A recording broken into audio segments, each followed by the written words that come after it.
मतदान करने के मूड साफ कर रहे हैं। मोदी जी गुजरात जाए, मोदी विकास के नाम पर हम लोगों का विनाश हो गया, हमारे परिवार बिखर गए। अनिल कुमार केसरी। अनिल जी, ये आप लोग बैनर लेकर के लिखे हैं इस पे शर्म करो शर्म करो। जी सर। क्यों? क्योंकि हम लोगों ने इस बार मूड बना लिया है कि इस बार 2024 के इलेक्शन में हम लोग पूरी तरह से इलेक्शन मतलब वोट देने के पक्ष में नहीं है। क्यों ऐसा क्या हो गया कि वोट नहीं करें? क्योंकि हम लोगों की बातों को पूरी तरह से जो है सुना नहीं जा रहा है। हम लोगों को अतिक्रमण के नाम पे जो है बेघर कर दिया गया, बेरोजगार कर दिया गया, और यहाँ तक कि ये नौबत आ गई है कि हम लोग जो है किराए के मकान में इस समय रह रहे हैं। इसलिए हम लोगों ने जो है वोट नहीं देने का जो है पक्ष में है। जो ये तोड़फोड़ की गई, जो ये रास्ते बनाने के लिए जो तोड़फोड़ की गई, अतिक्रमण जो हटाया गया, इसमें पैसा नहीं दिया गया, तो मुआवजा नहीं मिला? जी सर, इसमें हम लोग को जो है क्षतिपूर्ति दिया गया है, लेकिन क्षतिपूर्ति की राशि इतनी कम दी गई है जिससे आप जो है एक कमरा 2 कमरा भी नहीं बना सकते, और ज़मीन खरीदना तो बहुत दूर की बात है। क्या कहेंगे? 1 जून को मतदान होना है और आप लोग मतदान करने के मूड में नज़र नहीं आ रहे हैं। मतदान करने के मूड में नहीं है और हम लोग साफ साफ कह रहे हैं, मोदी जी गुजरात जाए, मोदी जी गो बैक, हम शर्मिंदा हैं, मोदी जी हाय हाय। क्यों? ऐसा क्यों? विकास के नाम पर हम लोगों का विनाश हो गया, हमारे परिवार बिखर गए। एक माँ के जो है 4 बच्चे 4 जगह किराए का मकान लेके रह रहे हैं। 3000 4000 3000 4000 करके जो है 12 से 14 हज़ार रुपये जो है मकान का भाड़ा दिया जा रहा है। अपना घर था उसको इन्होंने तोड़ दिया, न तो कोई ठीक से हमको मुआवजा मिला। क्षतिपूर्ति जो मिली है वो आस पोसने के बराबर मिली है। हमारे जो पीछे मकान है इसको इतना कम मिला होगा क्योंकि ये मकान पुराना है, वो उसकी जो है साफ सफाई रंग रोगन नहीं करा सकता, तो गुजर बसर क्या करेगा? सारे लोग देखें सड़कों पर आए हुए हैं। आपने कभी प्रशासन से संपर्क नहीं किया इस बारे में?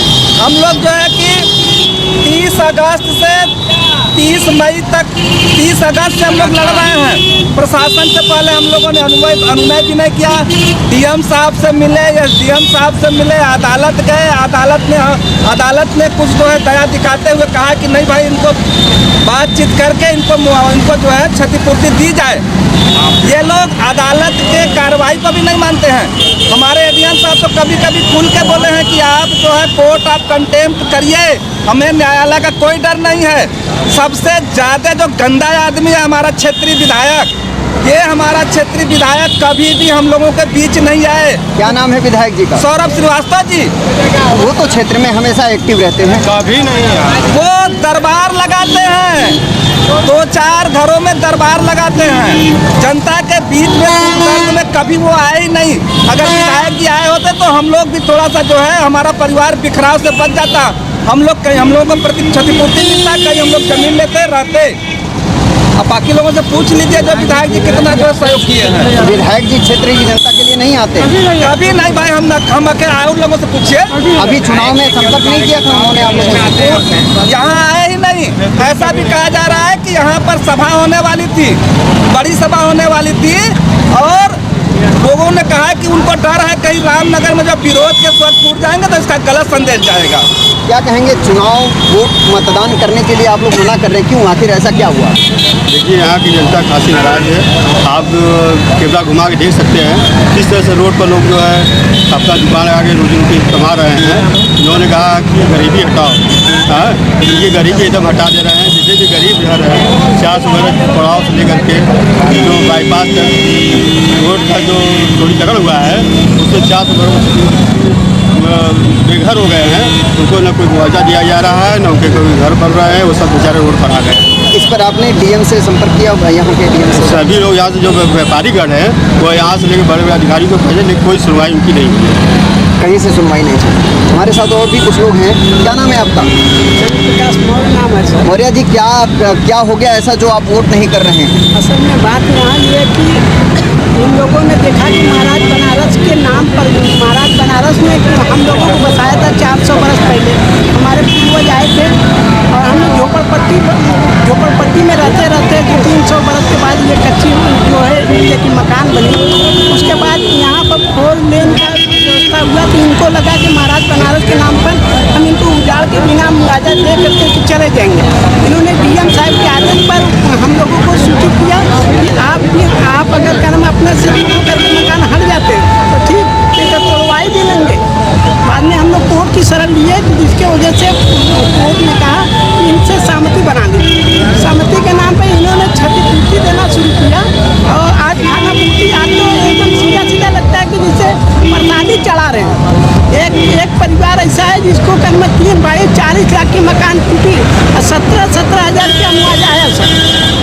आपके क्षेत्रीय विधायक कभी नहीं आए आप लोगों से मिले? विधायक जी ने कहा कि पहली बात कि ये सब जबरदस्ती कर्म ये बसे हुए हैं।